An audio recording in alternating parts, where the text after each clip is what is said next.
design center, you can switch from one configuration to another to switch connections.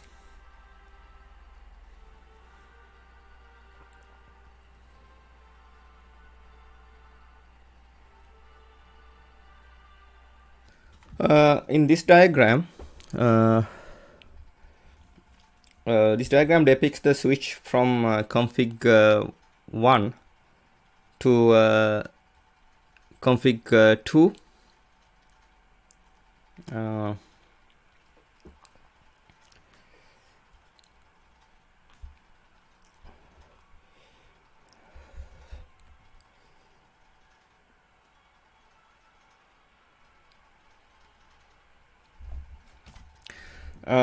In design center, every connector that you include the flow in a flow in a MuleSoft project uses a connection to connect to a system. A connection is saved set of information that a running MuleSoft must use to connect to a specific system by means of a connector.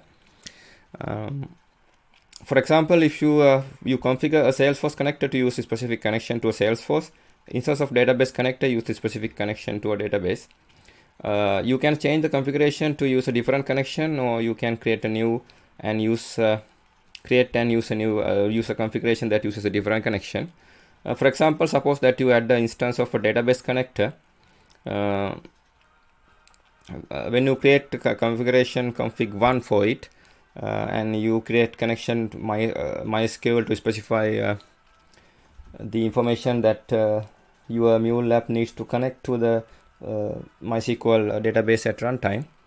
Now you want to test your MuleSoft against an Oracle database.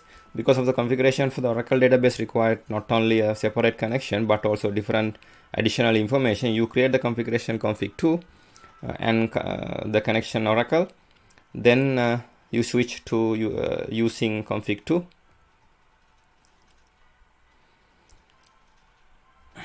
Here you can see connections, configurations, and connector.